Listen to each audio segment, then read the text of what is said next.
Ano passado eu tive uma das experiências mais aterrorizantes consumindo uma mídia em terror. Uma experiência que eu não tinha desde que eu joguei Layers of Fear e Silent Hill pela primeira vez. A mídia no caso se trata do filme Marcas da Maldição, uma produção chinesa taiwanesa disponível na Netflix. O filme se vende como um típico found footage, mas o seu verdadeiro brilho vem mais pra frente. Isso porque é a partir do terço final do filme que o clima muda totalmente. É como se virasse uma chave e naquele momento o sentimento de medo e terror finalmente tomam conta de você. E o mérito é totalmente do tipo de terror que escolheram para desenvolver o filme, o terror psicológico. Terror psicológico é um subgênero do terror que, ao invés de buscar te assustar ou amedrontar através do choque e do susto, utiliza de diversos recursos, seja áudio, maquiagem, ambiente, subtextos, para criar um sentimento ruim. O medo de consumir algo assim não vem da possibilidade de tomar um susto ou de ver alguma cena bizarra e perturbadora. Muitas vezes o subgênero vai sim se aproveitar desses recursos, mas o foco principal é criar medo por você simplesmente estar ali. No caso de Marcas da Maldição, acontece de uma forma um pouco diferente, e deixo aqui avisado que terão alguns spoilers adiante. Durante o filme, acompanhamos uma mãe chamada Lee Ronan, que depois de diversas sessões de terapia devido a um trauma do passado, pôde finalmente reaver a guarda de sua filha. Só que a garota em questão tem certos comportamentos estranhos, não tem muitos amigos, fala sozinha, diz que vê amigos imaginários, típico desse tipo de história. Quando Ronan leva a garota para casa, as coisas começam a ficar estranhas. A gente sabe que o motivo disso acontecer é porque ela quebrou um tabu religioso, mas os detalhes dessa parte são revelados através de gravações do passado. Como eu disse antes, do terço final pra frente tudo muda completamente. Há uma mudança de clima absurda por conta da sessão que ocorre após um ritual ser maculado. Nessa sessão em particular, o filme utiliza de um recurso bem conhecido que é a perspectiva em primeira pessoa. Eu pessoalmente tenho alguns revés com o uso desse recurso, principalmente em jogos, e falei disso com alguns amigos no meu antigo podcast, Eu Só Tenho 3 Neurônios, que você pode encontrar no Spotify e também no meu Linktree que tá na descrição.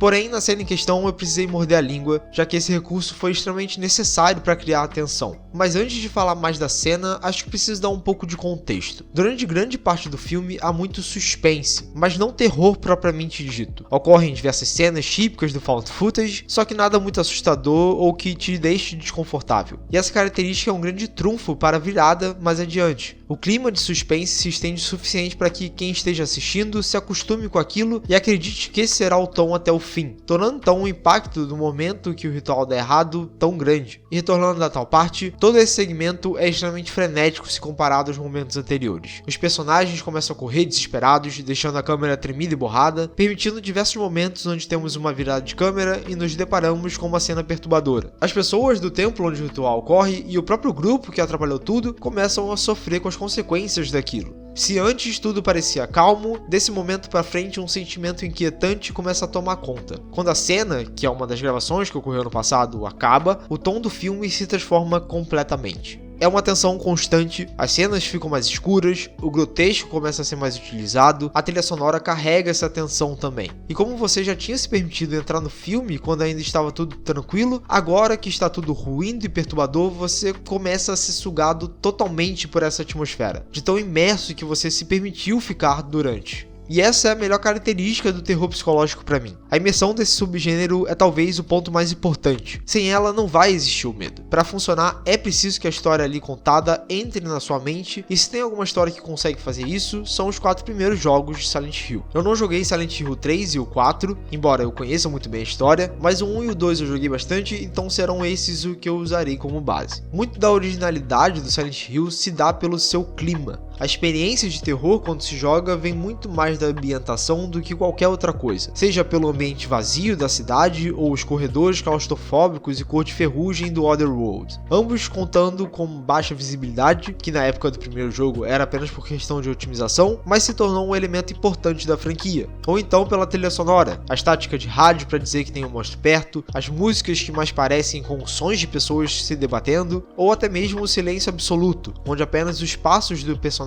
ecoam. Em Silent Hill, o simples ato de andar pelos locais já é motivo de medo. O jogo entra na sua cabeça. Silent Hill é um ótimo exemplo de terror psicológico, ao meu ver, por se apoiar totalmente nisso, se aproveitando sim do grotesco e do choque visual em diversos momentos, mas sem abusar de jumpscares ou perseguidores, apenas utilizando esses recursos em momentos ocasionais. O medo de Silent Hill não é baseado na antecipação de algo ruim, de um susto ou um monstro surgindo do nada. Na realidade é o oposto. Em Silent Hill você teme por não saber o que te espera, não saber qual será o próximo ambiente que vai entrar, no quão distorcido e perturbado o lugar vai ser, que tipo de cena e história vai te esperar naquela narrativa. Você começa a ficar paranoico e desconfortável, tudo sendo ocasionado pela forma como o jogo brinca com a sua mente e alimenta o medo de forma menos óbvia e fácil. Outro jogo que trabalha muito bem nesse subgênero é o Layers of Fear, que te coloca dentro da mente perturbada de um pintor que sofre de alucinações. E são dessas alucinações onde o jogo começa a brincar com a sua cabeça, começando com uma casa normal,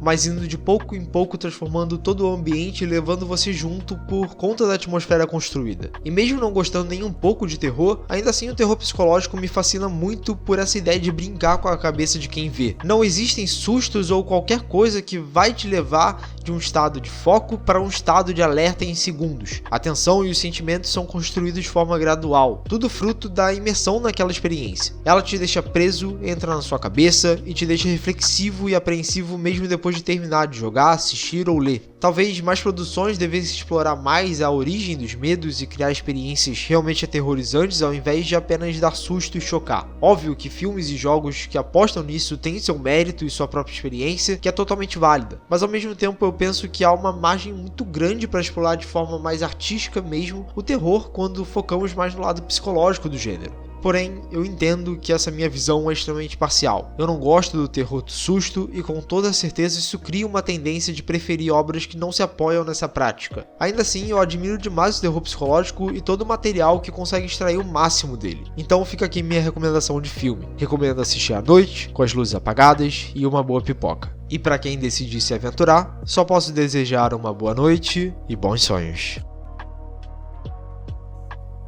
Sou o Rodrigo Lima e se você gostou, deixa o gostei. Sinta-se à vontade de dar uma olhada nos outros vídeos do canal se assim desejar. Eu também faço lives quase todo dia lá na roxinha, lendo, batendo papo e jogando, então sinta-se convidado. Obrigado a quem ficou até o final, valeu, falou e até a próxima.